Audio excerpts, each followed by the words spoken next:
Next stop, 300 East.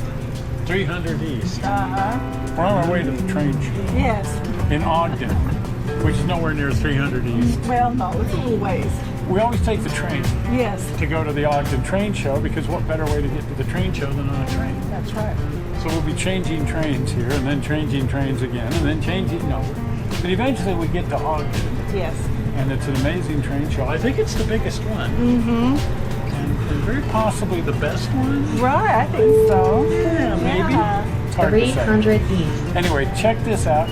The Hostlers Train Show at the Utah State Railroad Museum in Ogden. So our adventure always begins at the Intermodal Hub. Of course. That's a silly name, but it's a neat place. All the different rail lines and bus lines, and the airport isn't here, but everything else is right here. So we transferred from the light rail train and got ready to climb on the front runner, Ah, the two-story train. the big one.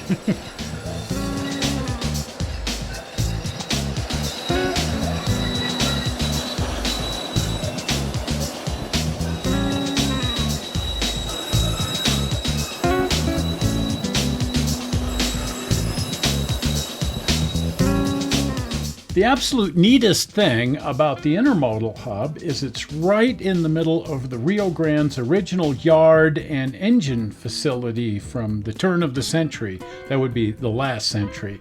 And this is the east wall of their original Roundhouse. Isn't that cool? I love that building. It's just amazing, and it's still standing, just barely. So here's what the facility looked like, from the air. Oh, gee. Somewhere in the early part of the 20th century, not sure just when. But you can see all of the back shop areas and locomotive servicing facilities, the yard extending out of frame to the lower right.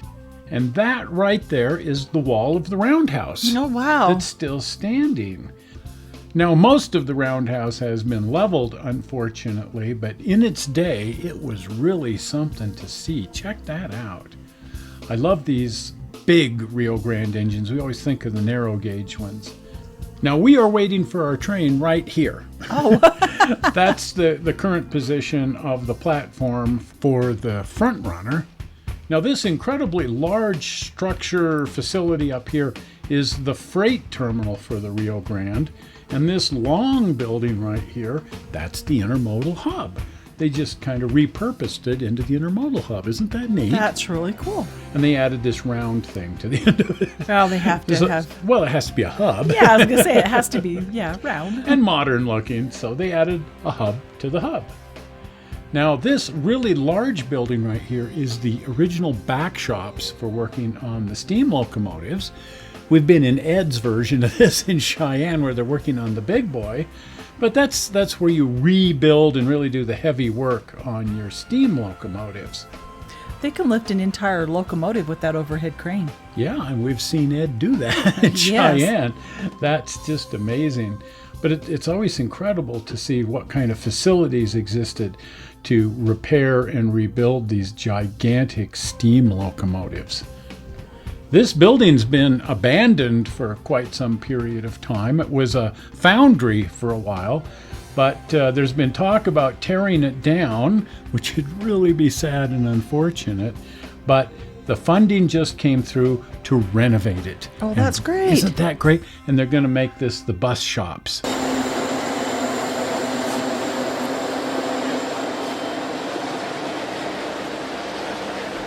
And that means renovating the Roundhouse part too. So this is going to be really, really neat.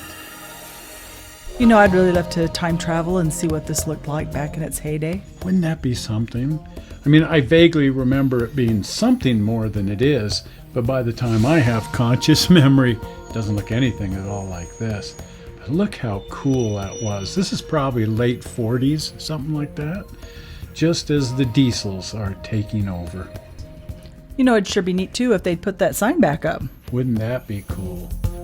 Now, in a wider view, you can see the entire facility, including the 4th South yards. They moved those down to 21st South. And the whole facility here interchanges with the other railroads. And this was one of my favorite places to go get train photographs, Grant Tower. Oh, yes. That's just down at North Temple, so just a half a mile to the north of the facility there. But you saw some of the most amazing trains coming through Grant Tower here, where the Western Pacific interchanged with the Union Pacific and the Rio Grande. Only sort of still there, but not used like this anymore. And here we have the original intermodal hub. Oh my goodness. Right where the intermodal hub is used to be the passenger depot for the Denver and Rio Grande Western. Wasn't there very long, but there it is in use.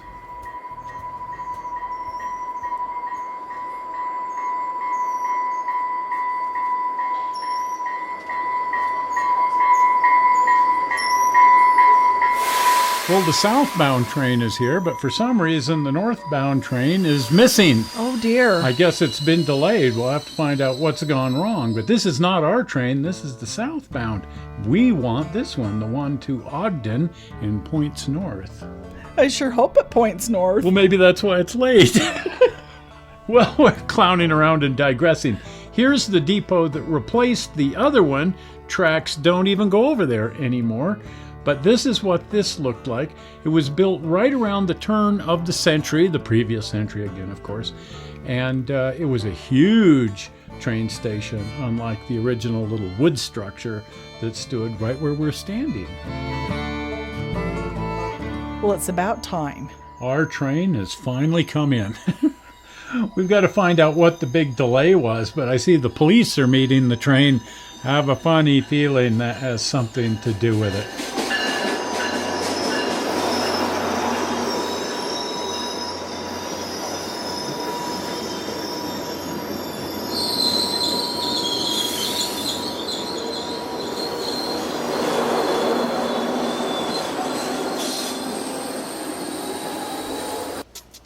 Well, we found out what the delay was. Apparently there was quite an accident on the train. Yes, a lady had fell going down the stairs from the upper level to the lower level and hit her head. Yeah, they had to take her off the train unconscious. I hope she's going to be okay. Gosh, I sure hope so. You have to be so careful moving around on the trains when they're in motion, but No I kidding. guess she tumbled right down the stairs, blood all over the place. Good grief. Anyway, let's not dwell on the negative. No. Let's go to a train show. Just outside the window here is the main facility for the Front Runner. Used to be the Union Pacific's shops, but they've kind of downsized their Salt Lake facility, and it's been taken over by the Front Runner. I'm trying to get us in there, and they've got a turntable and everything. Love to see that.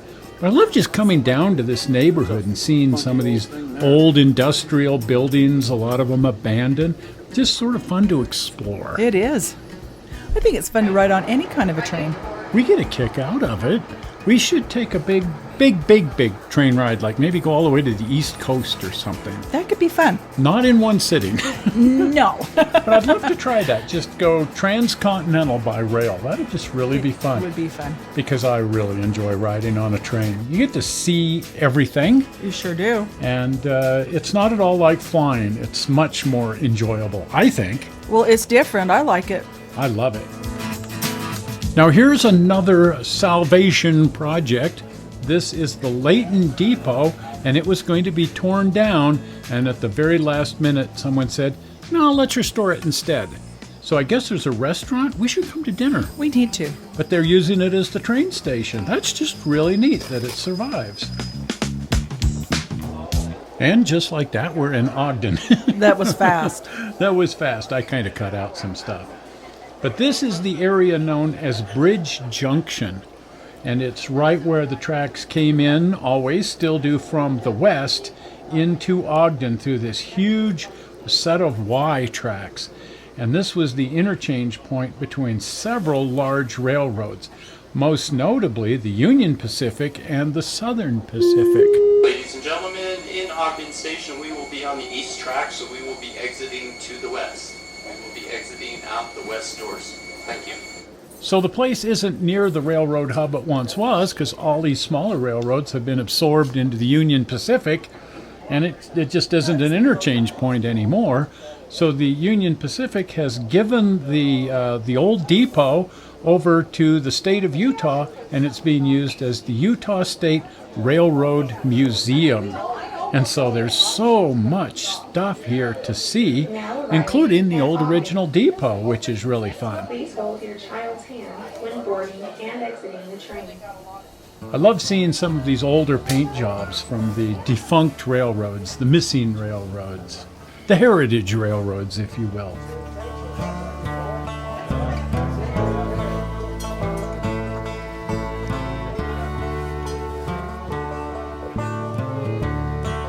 Now, sitting over here on blocks is a small boiler. That's the boiler off Rio Grande 223, which they've been restoring here for years and years and years. But the plan is to get that little narrow gauge engine up and running. Oh, cool. That'll be so fun. Someday. Someday, yeah. I think that's a brown hoist crane. I think we saw one like that in Ely, didn't we? A little smaller, but yeah, smaller same one. thing. Theirs works, though. Yes, it does. This one has seen some better days, but wow, how neat it is to see it. They've actually got quite a collection of really neat stuff here at the Railroad Museum. They've got this old rotary snow plow, steam operated, so it has an oil tender back there to fire the boiler and run the rotary snow plow. And cabooses! Oh, look at that. Your favorite. Exactly. I know you want to own one of these and use I it as do. we could have it as a cabin, A home away from home. and that Rio Grande would be perfect. Oh, and a steam engine, my favorite thing. I don't think this one's ever going to run again. It's in long-term parking. And here's a Merci boxcar. Isn't that cool? It's so neat. There were 49 of these. They were sent here by France as a gift to repay us for all of the help that we'd given them in the world wars. And they were loaded with art and toys and just fun things that they wanted to give back to America for helping them so much. One on display here. Oh, I stand corrected. The locomotive's in the short-term The short-term parking.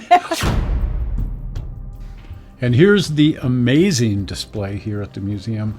One of the two surviving 8,500 horsepower turbines from the Union Pacific, number 26. Just a massive experimental, really, engine. They were only around for a short period of time. They ran on a huge turbine engine that powered the locomotive, but diesels like the Centennial class here ended up winning the battle to replace steam, and turbines went by the wayside, unfortunately, because, man, I think they're neat. And a cousin Yes. to 844, this is an FEF2 as opposed to an FEF3, but another big northern, almost exactly like 844.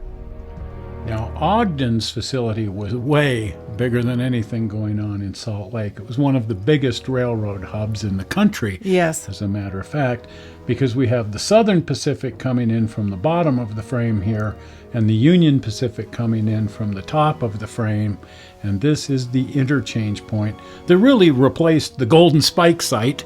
That was no place to have an interchange, so they moved it here. Right here is the original passenger depot. Looked a lot different back then. Sure did. It burned down. Oh. Yeah, somewhere around 1900, the whole thing went up in a blaze of glory, and so the Union Pacific replaced it with the current depot. I like the architecture on this building. This giant facility here is the Southern Pacific Engine Shops. This was their easternmost terminal, so they maintained a huge engine shop here. Big roundhouse, back shops, and then later on, diesel shops. And boy, was that an impressive diesel shop. I got a chance to wander around in there as a young person. Oh, neat. I never really saw the roundhouse, but I did get to crawl all over these diesel shops. Here's the original roundhouse. Kind of a frail looking thing. It is, but it's cool. And they tore it down. Oh. Isn't that sad? But it looks like it caught fire or something. I don't really know the history. If anybody knows, do chime in the comments. All I know for sure is it went away. Something like this always just looks sad. I hate loss like this. Now this is the aforementioned diesel shops, and I did have a chance to go all through these even after they were abandoned. But that's a huge transfer table running up between the two buildings, and that's just really cool. Now it's hard to see in this picture, but this giant facility up here is the Union Pacific locomotive shops, Roundhouse and turntable. Ralph modeled that, but he used the coaling tower from the Southern Pacific. Oh. You can do that when you're modeling. You can be very freelance. He used part of Pocatello too. Oh, yay. But look at this really neat facility. I think it was neater than the Southern Pacific, although about the same size. Only it was common to see gigantic Challengers like this locomotive and the Big Boy. You know, the original designation for the Big Boy was the Wasatch class because it was intended to work this hill right here, working between Ogden and Evanston. Wow. But it got hung with the name Big Boy because it fit. But this was really its home away from home and really where it was intended to work. And here in just a couple of months, one's coming back. I'm so excited. Now, in 1971, I poked my head through the door at the top of the frame here, and that's what I saw. Oh, my goodness. A turbine. They'd pulled them out of service, but all these turbines were in the Roundhouse just being stored. I guess they didn't quite know what to do with them. At that instant, I became a fan of the Big Blow, the turbines. It became my favorite engine, and to some extent, it still is.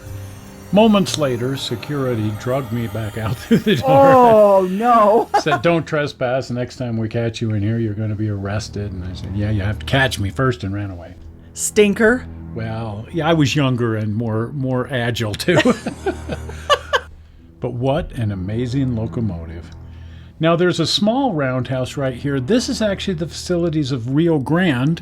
While their main roundhouse was in Salt Lake, they did have trackage all the way to Ogden. So in the 1960s, this was really a place to see, I'll tell you what.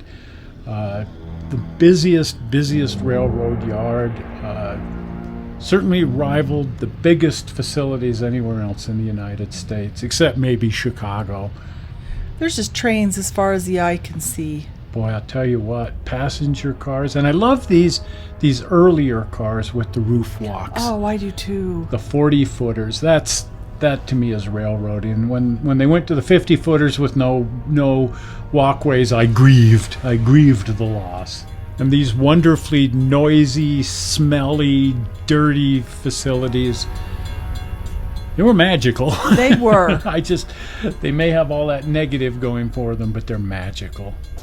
Well, after clomping down memory lane, why don't we go to the train show? Let's go. Because this is Utah's biggest train show. Except that it's such a big train show, I think we're going to have to pick the story up next week. Oh. Because this is just too big of a story to contain in one show, or it'll be a feature film. Oh, there we go. But so many dealers coming in from all over the country. Such depth of inventory and neat model railroads and modular railroads. And because this is also the Utah Railroad Museum, there's all of that to see as well. And the Browning Museum's here too. That's right. And you've always wanted to see that. Yes. And an HO version of the Lucin Cutoff. Oh. Now, we're going to do a whole Friday show on this, but since the Golden Spike was driven at Promontory Summit, not Point Summit, but everybody says Promontory Point. So the railroad just finally gave up in disgust and moved the railroad to Promontory Point. It's like, if you're going to say it's at Promontory Point, we'll just put the railroad there. Now that involves crossing the lake I knew it. on a wood trestle because it's in the middle of the stinking lake. And I'm glad they didn't drive the Golden Spike there, or it would have been a very wet affair. Well, it was a fun train show. It was. Yeah, and we're not done. No. This was just the first half, as you can see. We just barely made it to the train show in terms of the show part of the thing. So we're going to be back next Sunday with the rest of it. We are. Did you buy anything? did. I hope you're not, you know, I kind of went a little hog wild. Serious? Yeah, I bought a whole train set. The whole thing. Really? I did. And it fits in there? Of course. You know, I like small scale. You like the small scales, you like the N. Yes, N scale. Yeah, so is it N scale? Oh, let me find it. Ah, there it is, right here. That's not N scale. No, That's really small. that's really small scale. That's like dollhouse scale. It's like dollhouse scale. Yeah. Wow. But they're, Actually, that's really neat. isn't that cool? I mean, it even has a little conductor and everything in there. Wow. And the signal and Signals. track. It's all hand painted. It is. See, I told you I did Go well. figure. Yeah. That's actually pretty cool. Yeah, Well, it's a train set. It has to be cool. it is. Yeah, No matter so- how big or how small. That's right. Well, we'll be back next week, and we'll show you guys the actual train show. Since this week we mostly just kind of went through some history and Yes. the building and the stuff around the building and the Railroad Museum. And there's more Railroad Museum that you haven't seen yet. So we're back next Sunday doing that. And we're also going to stick in a couple of Friday shows in here because we found some neat stuff. that We doesn't- did. Doesn't have anything to do with the train show. So we're going to do some look what we found while we were screwing around episodes tucked in here too. Oh boy.